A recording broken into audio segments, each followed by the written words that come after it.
सोचिए एक ऐसा गैंगस्टर जिसका कंट्रोल सिर्फ मुंबई की गलियों तक नहीं बल्कि दुबई, कराची, लंदन और हत्ता अफगानिस्तान तक फैला हुआ था। एक ऐसा इंसान जो अंडरवर्ल्ड का किंग था और साथ ही टेररिज्म का फाइनेंसर। लेकिन सबसे बड़ी बात, इंडिया उस तक कभी पहुंच नहीं पाया। दाऊद इब्राहिम, जिसने 1993 के मुंबई ब्लास्ट से लेकर बॉलीवुड तक हर जगह अपनी छाप छोड़ी। पर एक सवाल अब भी जिंदा है, दाऊद आज है कहां? इस वीडियो में हम दाऊद इब्राहिम की क्राइम की बात नहीं करेंगे बल्कि उसकी राइज और रूल्स का ब्लूप्रिंट समझेंगे। डोंगरी का एक लड़का कैसे बना ग्लोबल अंडरवर्ल्ड का सीईओ, कौन थे उसके असली साथी, कैसे उसने अपने पॉलिटिकल कनेक्शन के थ्रू अपनी जान बचाई और क्या वो आज भी जिंदा है। यह है the untold story of Dawood Ibrahim, जहां हर सीन बेस्ड है रियल डॉक्यूमेंट्स, कोर्ट फाइल्स और उन लोगों की कहानी पर जो उनके साथ थे या उनके पीछे।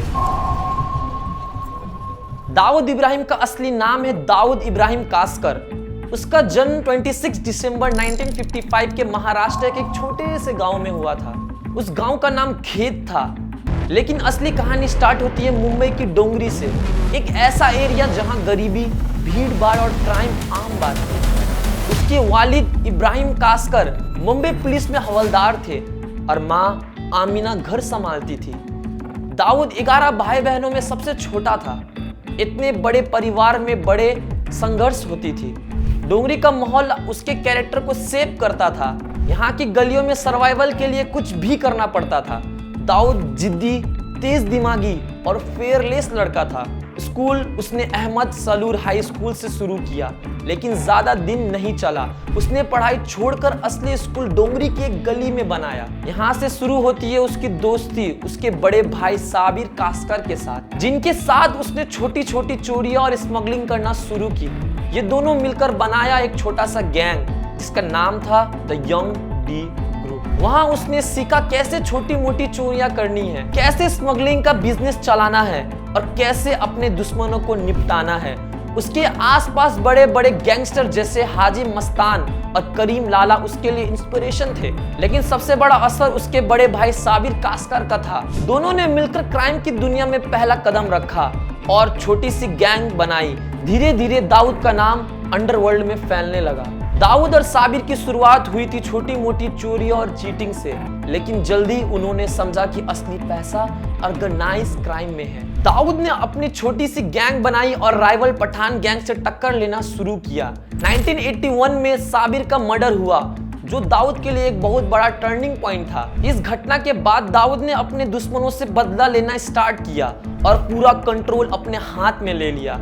यहीं से उसका नाम अंडरवर्ल्ड में वायरल हो गया। 1980s की आखिरी हिस्से में दाऊद का इन्फ्लुएंस मुंबई के अंडरवर्ल्ड पर तेजी से बढ़ने लगा।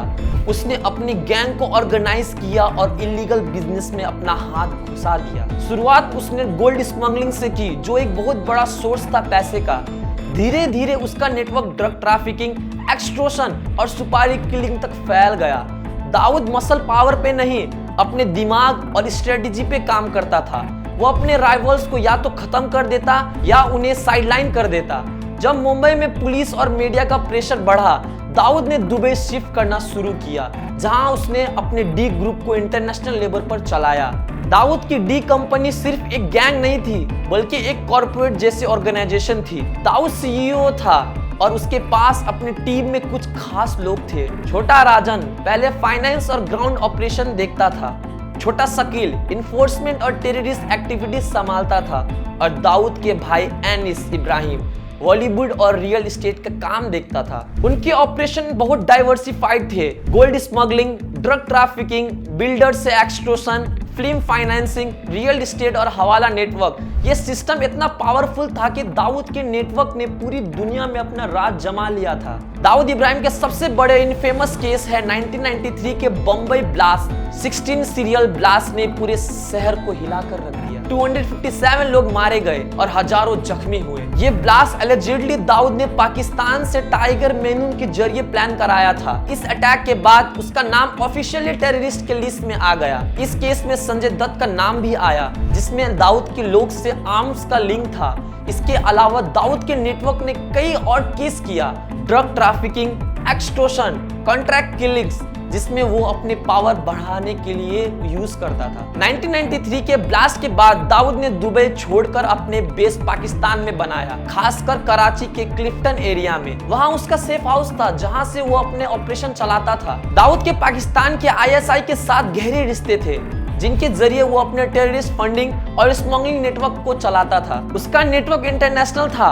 फेक पासपोर्ट, सेल कंपनीज और ग्लोबल टेरर ग्रुप्स जैसे अल-कायदा और लश्कर-ए-तैयबा के साथ उसके नाम जुड़ा। दाऊद की ये ग्लोबल रिसर्च उसे एक डेंजरस और एक्सक्लूसिव फिगर बनाती है, जिसे पकड़ना आसान नहीं। दाऊद इब्राहिम पर इंटरपोल की रेड नोटिस जारी है और US ने उसके खिलाफ $25 मिलियन का बॉन्टी रखा हुआ है। यूनाइटेड नेशन ने भी उसके खिलाफ ग्लोबल सैंक्शन लगाए हैं। पाकिस्तान ने ऑफिशियली 2020 में एक्सेप्ट किया था कि दाऊद उनके मुल्क में है, लेकिन अब तक उसका एक्सट्राडिशन पर कोई एक्शन नहीं हुआ। लेटेस्ट रिपोर्ट के मुताबिक 2025 तक दाऊद हाई सिक्योरिटी फैसिलिटीज में रखा गया है और बार बार अपनी लोकेशन बदलता रहता है। दाऊद इब्राहिम ने अंडरवर्ल्ड को एक नया मॉडल दिया, एक डिसेंट्रलाइज और ग्लोबल नेटवर्क, जिसे तोड़ना बहुत मुश्किल हो गया, जिसके बाद इंडियन पुलिस और इंटेलिजेंस एजेंसी को अपने तरीके बदलने पड़े। बॉलीवुड पर भी उसका गहरा असर था। कई फिल्मों में उसकी कहानी से इंस्पायर होकर स्टोरी बनाई और कुछ स्टार उसके फंडेड प्रोजेक्ट से जुड़े। पॉप कल्चर में दाऊद एक विलन भी बना और एक मिस्ट्री फिगर भी, जिसके बारे में कहानियां चलती है, लेकिन असली सच अभी तक छुपा हुआ है। 2000 में एडवोकेट राम जेठालानी ने कहा था कि दाऊद इंडिया वापस आना चाहता था अगर उसे फेयर ट्रायल मिलता, लेकिन एलिजिबिलिटी सरकार ने इस मामले को इग्नोर कर दिया। कई मीडिया रिपोर्ट ने दाऊद के पॉलिटिकल कनेक्शन को हाईलाइट किया, जिससे यह अंदाजा लगता है कि उसकी प्रोटेक्शन सिर्फ क्रिमिनल से नहीं बल्कि पॉलिटिकल सर्कल से भी थी। पाकिस्तान आज भी डिनाई करता है कि दाऊद उनके मुल्क में है, लेकिन आज की रिपोर्ट के मुताबिक वो अब भी पाकिस्तान में ही है। मीडिया ने दाऊद को कभी रॉबिन हुड बताया, कभी कोल्ड ब्लडेड गैंगस्टर, जिससे लोग की सोच में कंफ्यूजन बनी हुई है। 2025 में ऑपरेशन सिंदूर शुरू हुआ, जिसमें दाऊद इब्राहिम के ग्लोबल नेटवर्क पर जबरदस्त क्रैकडाउन किया गया। रिपोर्ट के मुताबिक दाऊद को कराची से पाकिस्तान पंजाब के एक सीक्रेट लोकेशन पर शिफ्ट किया गया, जहां उसकी सिक्योरिटी बहुत टाइट थी। मुंबई हाई कोर्ट ने तारिक प्रवीण को बेल दी, जिसका लिंक दाऊद की डी ग्रुप से था, जो दिखाता था कि अभी भी उसका नेटवर्क एक्टिव है। ये सारी बातें दिखाती है कि दाऊद इब्राहिम का असर अब भी जिंदा है और वो आसानी से नहीं पकड़ा जाएगा। तो दोस्तों, क्या दाऊद इब्राहिम कभी पकड़ा जाएगा? क्या ऑपरेशन सिंदूर उसके खिलाफ कामयाब हो गया, या ये सिर्फ एक और डिप्लोमेटिक फिल्म बनकर रह जाएगा? अगर आपको ये वीडियो पसंद आया हो तो लाइक, शेयर और सब्सक्राइब करना मत भूलिएगा। अपनी राय कमेंट में जरूर बताइए। आपके हिसाब से दाऊद आज है कहां? मिलते हैं अगले वीडियो में और एक नए सच के साथ।